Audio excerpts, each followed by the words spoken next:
Mis hermanos, Dios me los bendiga a todos ustedes que están ya en esta sintonía de Fuerza Salvadora Radio Católica. Les saluda su hermana Elena en Cristo, transmitiendo desde Reno, Nevada. Y en este momento le voy a compartir el capítulo del Evangelio de San Mateo que estamos explorando. Esta hermosa palabra que este evangelista escribió de todo lo que hizo Jesús, y ahora nos damos cuenta de esos milagros tan grandes que nuestro Dios hizo en aquel entonces y que todavía sigue haciendo en nuestras vidas. Vamos a leer este santo evangelio invocando a las tres personas divinas en el nombre del Padre, del Hijo y del Espíritu Santo. Amén. 6 días después, Jesús tomó consigo a Pedro, a Santiago y a su hermano Juan, y los llevó aparte a un monte alto. A la vista de ellos su aspecto cambió completamente, su cara brillaba como el sol, y su ropa se volvió blanca como la luz. Enseguida vieron a Moisés y Elías hablando con Jesús. Pedro tomó la palabra y dijo a Jesús: Señor, qué bueno es que estemos aquí. Si quieres levantaré aquí 3 tiendas, una para ti, otra para Moisés y otra para Elías. Estaba Pedro todavía hablando cuando una nube luminosa los cubrió con su sombra, y una voz que salía de la nube dijo: Este es mi Hijo el amado, este es mi elegido, escúchenlo. Al oír la voz, los discípulos se echaron al suelo llenos de miedo, pero Jesús se acercó, los tocó y les dijo: Levántense, no tengan miedo. Ellos levantaron los ojos, pero ya no vieron a nadie más que a Jesús. Mientras bajaban del monte, Jesús les ordenó: No hablen a nadie de esta visión hasta que el Hijo del Hombre haya resucitado de entre los muertos. Los discípulos le preguntaron: ¿Por qué dicen los maestros de la ley que Elías ha de venir primero? Contestó Jesús: Bien es cierto que Elías ha de venir para reordenar todas las cosas, pero créanme, ya vino Elías y no lo reconocieron, sino que lo trataron como se les antojó, y así también harán sufrir al Hijo del Hombre. Entonces los discípulos comprendieron que Jesús se refería a Juan el Bautista. Cuando volvieron donde estaba la gente, se acercó un hombre a Jesús y se arrodilló ante él y le dijo: Señor, ten piedad de mi hijo, que es epiléptico, y su estado es lastimoso. A menudo se nos cae al fuego y otras veces al agua. Lo he llevado a tus discípulos, pero no han podido curarlo. Jesús respondió: ¡Qué generación tan incrédula y malvada! ¿Hasta cuándo estaré entre ustedes? ¿Hasta cuándo tendré que soportarlos? Tráiganmelo acá. Enseguida Jesús dio una orden al demonio, que salió, y desde ese momento el niño quedó sano. Entonces los discípulos se acercaron a Jesús y le preguntaron en privado: ¿Por qué nosotros no pudimos echar a ese demonio? Jesús les dijo: Porque ustedes tienen poca fe. En verdad les digo, si tuvieran fe del tamaño de un granito de mostaza, le dirían a este cerro: Quítate de ahí y ponte más allá, y el cerro obedecería. Nada será imposible para ustedes. Esta clase de demonios solo se puede expulsar con la oración y el ayuno. Un día estaba Jesús en Galilea con los apóstoles y les dijo: El Hijo del Hombre va a ser entregado en manos de los hombres y le matarán, pero resucitará al 3er día. Ellos se pusieron muy tristes. Al volver a Cafarnaúm se acercaron a Pedro los que cobraban el impuesto para el templo. Le preguntaron: ¿El maestro de ustedes no paga el impuesto? Pedro respondió: Claro que sí, y se fue a casa. Cuando entraba se anticipó Jesús y le dijo: Dame tu parecer, Simón. ¿Quiénes son los que pagan impuestos o tributos a los reyes de la tierra? ¿Sus hijos o los que no son de la familia? Pedro contestó: Los que no son de la familia. Y Jesús le dijo: ¿Entonces los hijos no pagan? Sin embargo, para no escandalizar a esta gente, vete a la playa y echa el anzuelo al primer pez que pesques, ábrele la boca y hallarás en ella una moneda de plata. Tómala y paga por mí y por ti. Palabra del Señor, gloria a ti, Señor Jesús. Aquí nos habla este santo evangelio de la transfiguración. Jesús se estaba preparando para subir a la cruz y dar la vida por nuestra salvación. Y Jesús se llevó a estos tres, a Pedro, a Juan y a Santiago. Se los llevó a esa transfiguración para que vieran ese gran milagro de ver a Elías y a Moisés, los representantes del Antiguo Testamento. ¿Por qué Jesús llevó a Pedro, a Juan y a Santiago? Los llevó para que tuvieran esa visión de Dios. Incluso aquí nos habla que una voz salió de esa nube que los cubrió y dijo: este es mi Hijo amado. Jesús los estaba preparando para todo lo que iba a acontecer, porque Jesús sabía que ellos iban a pasar por momentos de mucha tristeza, que iban a querer dejar este camino que Él les había señalado. Y esto de la transfiguración les iba a recordar que Él era el Hijo de Dios. Es por eso que les mostró su gloria antes de que ellos murieran. Como dijo: unos de ustedes verán al Hijo del Hombre en su gloria.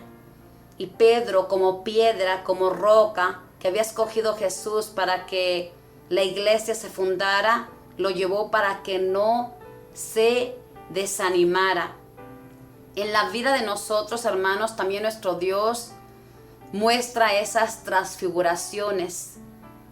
Nos da unos momentos de mucha alegría, de mucho gozo, donde sentimos a Dios, donde sentimos tanto alegría que no nos cabe en el corazón, que queremos quedarnos, así como Pedro se quería quedar en ese momento.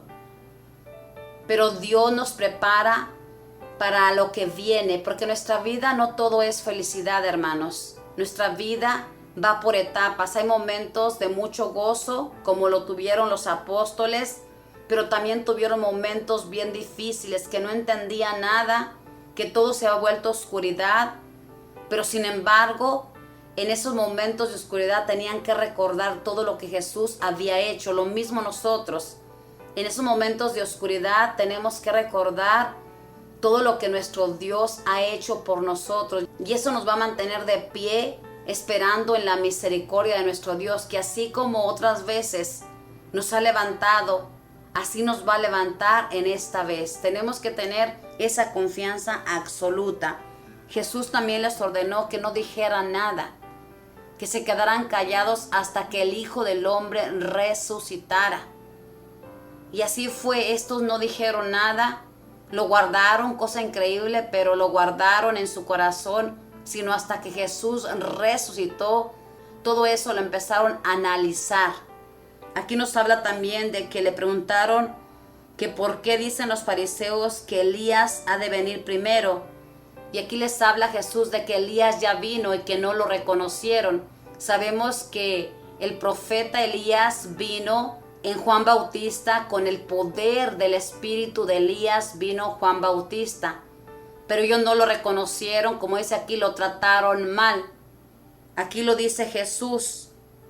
Y también aquí nos habla de un hombre que se acercó a Jesús para pedirle que sanara a su hijo que tenía epilepsia. Él ya lo había llevado a los discípulos, pero estos no habían podido sacar a ese demonio. Supuestamente en aquel entonces, hermanos, cuando una persona estaba enferma, se creía que tenía un demonio. Sabemos que la epilepsia es una enfermedad, que no es que tenga un demonio, sino que es una enfermedad en el cerebro. En aquel entonces así era. Quizás sí tenía esta persona ese demonio, porque aquí lo dice Jesús. Jesús ordenó al demonio y este salió. Las enfermedades nuestro Dios no las pone. Es el demonio mismo que las pone en nuestras vidas. Papá Dios les da permiso, papá Dios le da permiso, porque Él sabe lo que va a sacar de nosotros cada vez que da permiso para que nos toque. Pero las enfermedades no las manda Dios, porque a veces decimos: papá Dios me mandó esta enfermedad. Él no manda enfermedades. Él nos ama mucho, permite el mal para sacar cosas buenas. Entonces, este epiléptico no pudieron sanarlo y Jesús aquí en el versículo 7, Jesús respondió: qué generación tan incrédula y malvada. ¿Hasta cuándo estaré entre ustedes? ¿Hasta cuándo tendré que soportarlos? Tráigamelo acá. A veces pensamos nosotros que Jesús nunca se enojaba. Jesús también se enojaba al ver la dureza de los corazones. En esta actualidad, hermanos, así como los discípulos, hemos visto todos los milagros que nuestro Dios ha hecho en nosotros mismos y en nuestros hermanos. Y todavía nos ponemos incrédulos.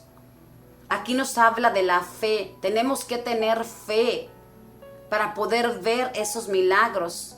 Ser personas también de oración. Aquí nos habla que los discípulos le preguntaron en privado: ¿por qué nosotros no pudimos echar a ese demonio?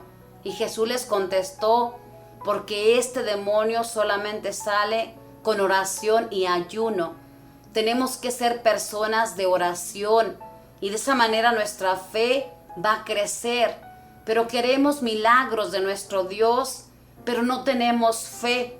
Tenemos que tener fe, saber que cada vez que le pedimos a nuestro Dios, vamos a conseguir eso que estamos pidiendo en el tiempo de Dios. A lo menos yo, cuando le pido a mi Dios, hermanos, yo sé que me va a dar eso que le estoy pidiendo en su momento. A veces lo quisiera ya, como todos ustedes, pero no. Yo tengo la certeza de que Él me va a dar lo que le estoy pidiendo. Y le invito en este día, a raíz de que estamos leyendo este evangelio, que cada vez que le pida a Jesús, pídale con fe, sabiendo que Él le va a dar eso que está pidiendo. Nuestro Dios solamente nos pide que tengamos fe y que confiemos en Él, que creamos en Él, porque Él es el que hace todo en nuestras vidas. Dele el control de su vida a nuestro amado Jesús y siga a Jesús por ese camino hasta que se encuentre con el Padre. Y pídale a Jesús que nos sane. Tal vez no estamos con esa epilepsia, pero tenemos muchas enfermedades, hermanos. Siempre le pedimos a Jesús que sane nuestro cuerpo, pero nunca le pedimos que sane nuestro espíritu. Nuestro espíritu está enfermo a veces, hermanos, por tantas cosas que en el pasado, antes de conocer a Jesús, de caminar con Él, hacíamos. Yo le invito a que le pida cada vez que ore: Señor, sana mi espíritu, sana mi mente, sana mi corazón, sana mi cuerpo. Una vez que le pedimos que sane nuestro espíritu, Él empieza a sanar ese espíritu que es su mismo espíritu que nosotros hemos dejado entrar. La maldad de nosotros por no orar, porque nos hemos vuelto perezosos, porque nos hemos vuelto incrédulos.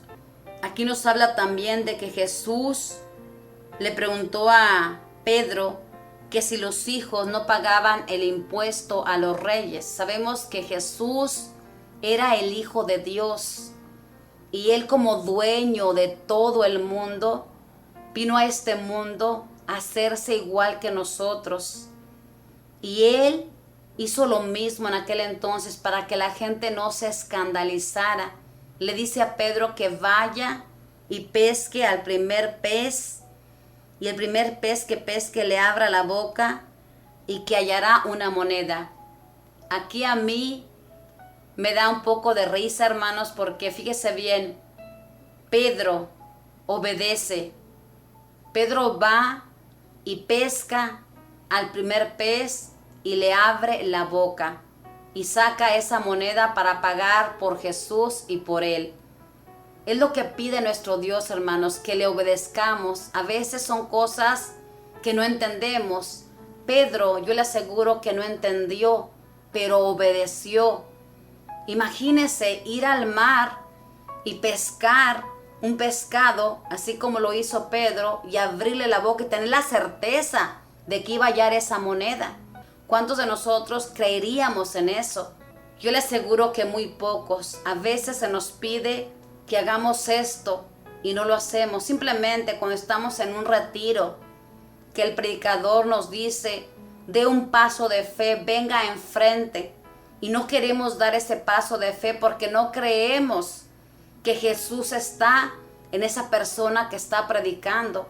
Y el mismo Jesús que nos invita a dar ese paso de fe para entregarle nuestra vida, y no lo hacemos porque nos da vergüenza. ¿Qué van a pensar? Que somos unos pecadores, que somos los primeros que vamos a arrodillarnos. ¿Qué importa que la gente piense lo que sea? Yo le invito a que agrade a Dios, a que confíe en Él, a que le crea a su palabra. Yo sé que a veces es difícil creerle cuando está la tempestad grande en nuestras vidas, pero es entonces cuando tenemos que creerle a nuestro Dios de que Él va a ayudarnos, porque siempre nos ha ayudado, porque siempre nos ha mostrado su misericordia. Aquí también nos habla que les habló de que el Hijo del Hombre sería entregado. Sabemos que Jesús les decía a sus apóstoles que el Hijo del Hombre, o sea, Él sería entregado en manos de los pecadores y que lo harían sufrir mucho, pero que al tercer día resucitaría. Jesús sabía que iba a sufrir muchísimo. Nadie en este mundo, hermanos, sufrirá como sufrió Jesús. Nadie. El sufrimiento más grande que usted quiera nombrar, nadie lo pasará. Él sufrió terriblemente en su cuerpo, en su alma, porque contempló todos los pecados de la humanidad que se iban a cometer. De todos los que estamos en este mundo no íbamos a valorar su muerte preciosa que Él iba a tener por nosotros, su muerte tan dolorosa. Y es verdad, hermanos, cuántos en esta actualidad están aprovechando este gran sacrificio de amor de nuestro Dios. Muy pocos. Aquí donde yo vivo, aquí en Reno, hay muchos casinos, hermanos. Y yo al pasar a mi iglesia veo esos casinos repletos de gente, los parqueaderos llenos de carros. Y llego a mi iglesia y la iglesia casi sola. Muy pocos están valorando lo que Jesús hizo en la cruz por nosotros. Yo le invito que en este día sea usted una persona que anuncie a Jesús. Háblele a todas las personas que se encuentre de que Dios Hijo murió en esa cruz, vino a este mundo a caminar con nosotros y aún sigue caminando en esta vida, y nosotros estamos perdiendo el tiempo en tantas cosas sin darle el corazón a nuestro Dios. Este santo evangelio nos lleva a obedecer a Dios en todo momento, no nada más cuando nos convenga, y nos lleva a pedir fe. Pidamos fe, que nos dé fe nuestro Dios para recibir ese milagro que estamos esperando, porque sin fe, como dijo San Pablo, es imposible agradar a Dios. Recuerde que todos los milagros que Jesús hizo en el pasado, los hizo porque la gente tenía fe. Él mismo dijo, según sea tu fe, así sucederá lo que estás pidiendo. Así que pidamos el don de la fe al Espíritu Santo para que podamos recibir ese gran milagro que tanto anhela nuestro corazón. Le invito a que lea este hermoso capítulo donde el Padre se hace presente diciendo, este es mi Hijo amado. Y hoy en este día nos dice, este es mi Hijo amado, escúchenlo. Ojalá que escuchemos la voz de aquel que vino a salvarnos. Que María Santísima, nuestra Madre, ella que escuchó la voz de Dios en todo momento, interceda para que se quite la dureza de nuestros corazones. Bendiciones.